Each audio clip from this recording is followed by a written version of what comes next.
Alright, welcome everyone. This video is all about Game & Watch games. Game & Watch were games that were made by Nintendo in the first instance, I believe, and afterwards there were many others, companies like Commodore and, well, I don't know them all, but they all started making these liquid crystal display games. And I just, at some point, these games were so iconic in those days, and so they were basically, for me, they were the first video games that I ever saw. And at a certain point, I thought, well, I'd like to have those games back, so I started collecting them again, and I wanted to show the ones that I have and show some gameplay. They're quite simple devices. They work with these little button cell batteries. They last forever, basically. Although I did find a couple of empty ones, but a single button cell would last for ages. Unlike now, where you have to charge your Vitas like every day or every 2 days. This is it. This is not a Nintendo one, as you can see. Otherwise, it would have said Nintendo. This says Mini Arcade. I don't know. Someone built this. But this game, the game is actually exactly the same. The screen and the way it plays. I guess there weren't any copyright issues, or maybe there were and I didn't know about them. But this, it's a little bit scratched up, but it still looks quite good. On the back, it has its little stand. These are pretty important because they are also an alarm. It's a game and watch, so it has an alarm function. And this is where the actual battery goes in. I'll put it in. If you buy them, check the battery contacts. This one's been repaired, I think. I had a little bit of trouble getting it to work the first time. But it works. You turn it on and it shows all of the liquid crystal display elements that it can play. And if you press the right button, which I don't know which one it is. Oh, well, it seems to have crashed now. Let's do that again. See if that works. Oh, that's great.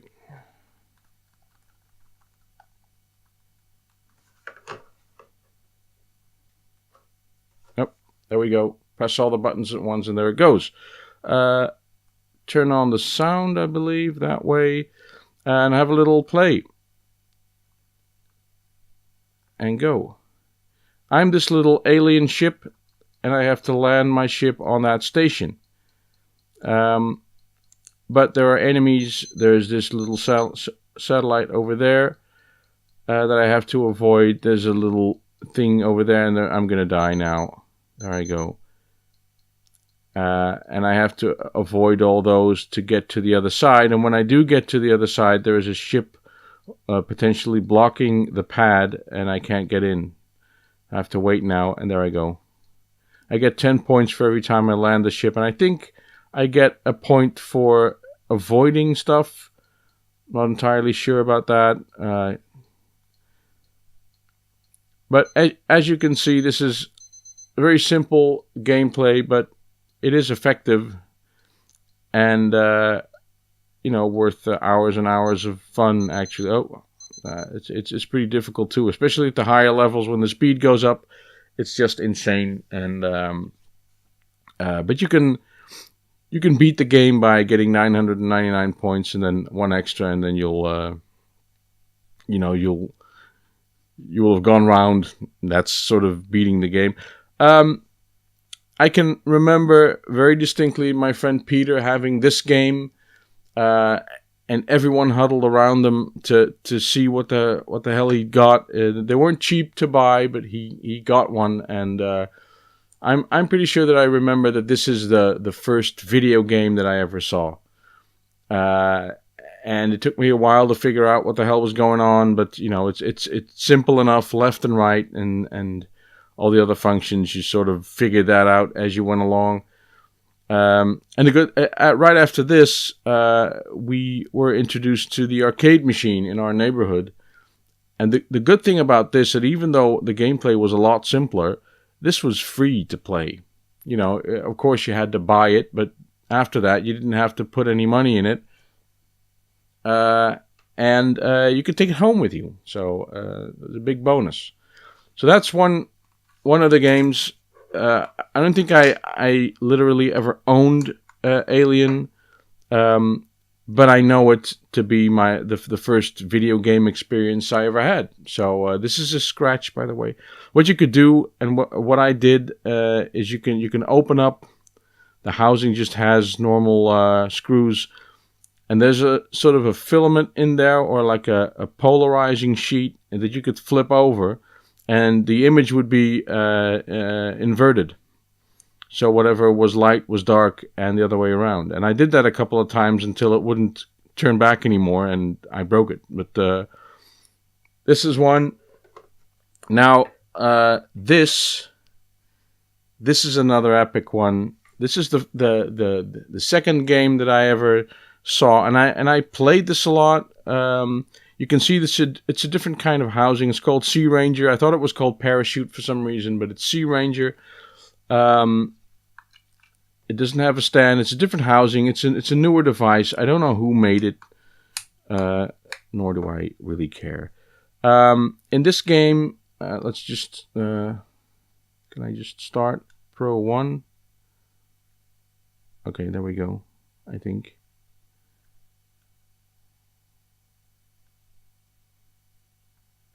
Oh, am I playing now?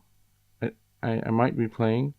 All right, I am the little guy in the boat, and there's a coconut falling, and there's a ship, and there's a shark, and there's a bird, and I have to basically the mechanic is the same. I sail across, and I have to avoid all the enemies, and I when I get to the end, there has to be a piece of rope hanging out there. If it's not, then I can't be rescued.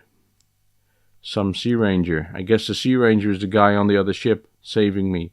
But this game is a little bit more forgiving than the other. I don't know why that splashing dude keeps showing up. I guess it's just it's not that I'm dying all the time. And I also find it funny that for some reason the sound is turned off by default. You have to turn it on. And I had to really look up what turned the sound... Oh, that was a definite miss. Oh, and I'm dead.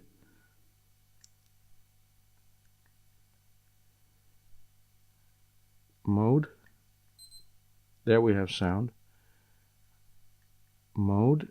And I don't really know how to start the game. Oh, Pro 1, Pro 2, mode. No. There's a lot of modes. Date. A date starts the game. I still don't have sound now. Mode. I don't know. I keep messing with the buttons. This is also by Mini Arcade, by the way. I don't know. So this was a game that I definitely had and played a lot. I liked it. It was basic entertainment. The simplest form of entertainment you could think of in a little package like this. Great stuff. Then there was this game. Someone in school had this, and I loved it. For some reason, I really, really dug Plane and Tank. That's what this is called. So I'm a little tank. I think there's some battery connection problems here. I'm a little tank. There's planes going. Mode. Let's go.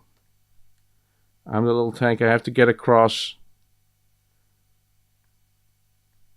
There's apparently something not entirely right there. There's one of the LCD things that's not working. Ready, and then the bridge opens. Hold on. I think something isn't entirely right with the battery connection here. I haven't played these games in a long time, so the hardware isn't infallible. Mode and date, and there we go. See, there's but this sort of this is like you know, almost like a bullet hell kind of thing, where you have to avoid the bombs that the airplanes are throwing, and it's simple enough. But there's one LCD part that's broken. See that?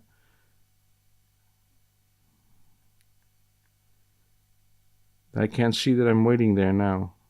And then you have to wait for the bridge to open. I was just mesmerized by this one. And especially in the later levels, and when the airplanes really get to, you know, seriously dropping bombs, this is a real challenge. I wonder if I can die. I suppose I can.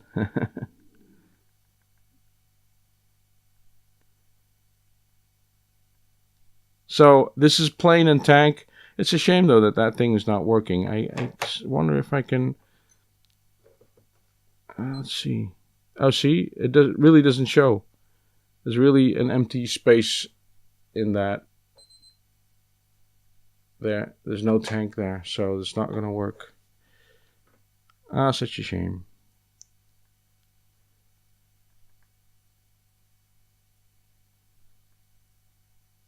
I just wonder about that sound option. Well, okay, that was plane and tank. Now, that's all well and good for the for the regular kids, like I was.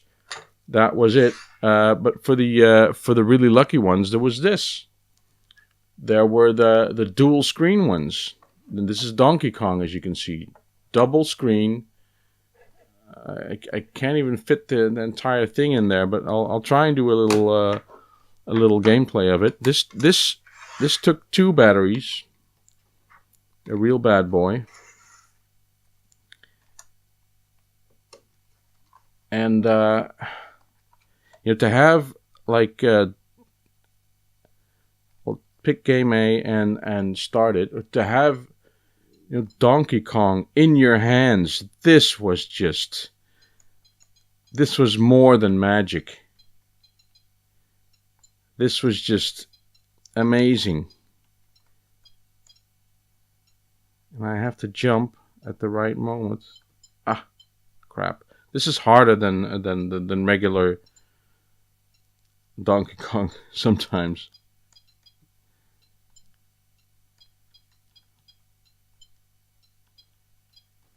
But to have this, that stupid monkey's gonna throw a barrel at me. Oh. Okay. I wonder how. Oh, I should have waited one more. Oh.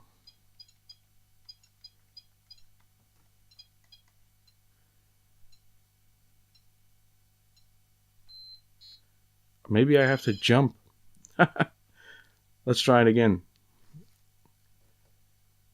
I want to see what happens.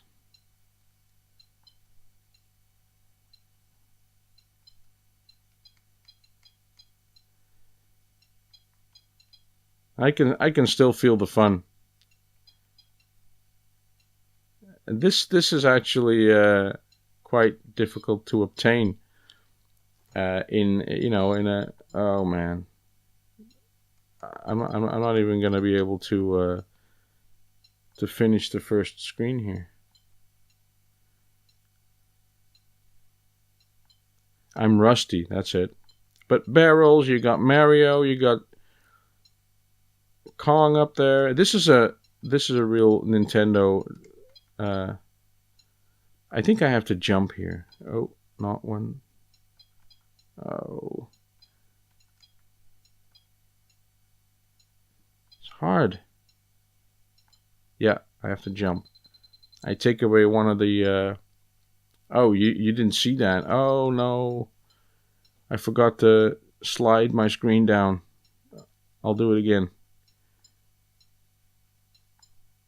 I know what to do now. No, not yet. Too fast. Ah! Almost. I think I died. Okay. Well, this was amazing. But this is a real Nintendo device. A game&watch. This is I think the Mr. Gunpei who did the Game Boy later came up with these things. LCD screens, battery life forever, great stuff. And of course, there's Donkey Kong 2. Let's give that a whirl as well. I don't know exactly how this game works. It doesn't matter. I'll figure it out. Clip works.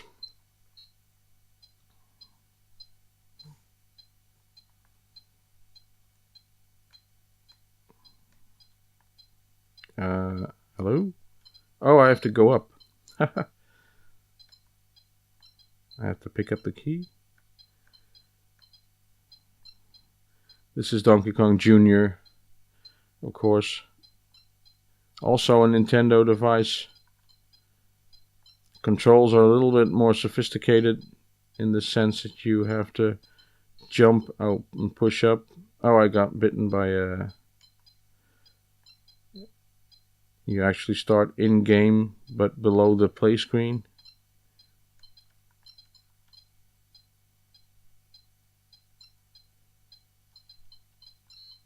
Oh, what was that? Oh, I didn't see it.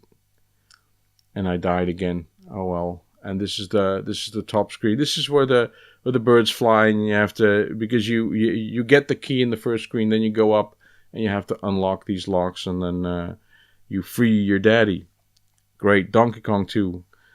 Awesome game. Now there's one more that I have to show. And this is one that I never knew about, but a friend of mine said, oh, I played this game when I was younger and I want it. It's Mickey and Donald. So I found it and I bought it for her. Not as a gift because she didn't want it. She said, I'm going to be too addicted to it, so keep it. So I have it here. And it doesn't work. Oh, shit. Why? Must be a battery contact thing. I don't know.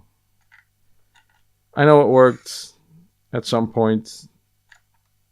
There's no on-off switches or anything. It just doesn't want to work. Oh, no. Oh, well. Well. Anyway, this pumping water and putting out fires, and you control Donald going up and down and Mickey going left and right. Oh, what a shame. Why doesn't this work? The batteries work, and this game used to work, but it doesn't now. But anyway, I'm gonna give it one more try here. Switch the batteries around, maybe. Maybe I should... Ah, there we go.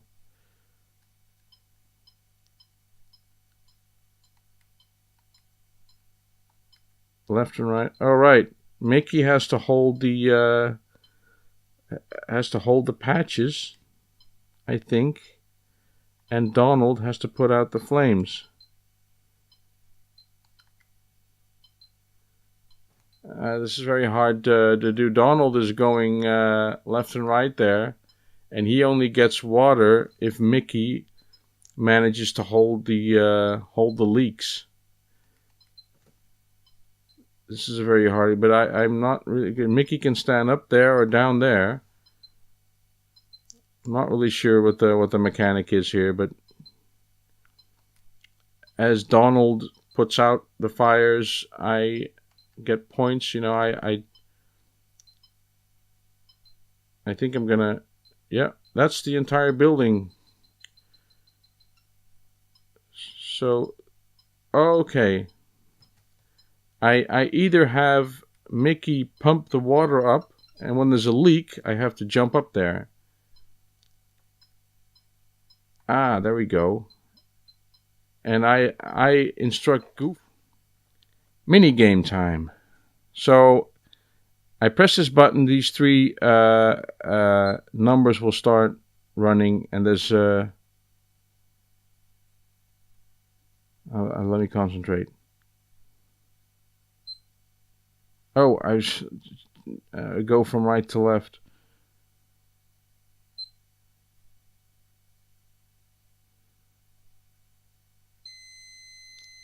So you have to get three the same. I used to get 3 bars.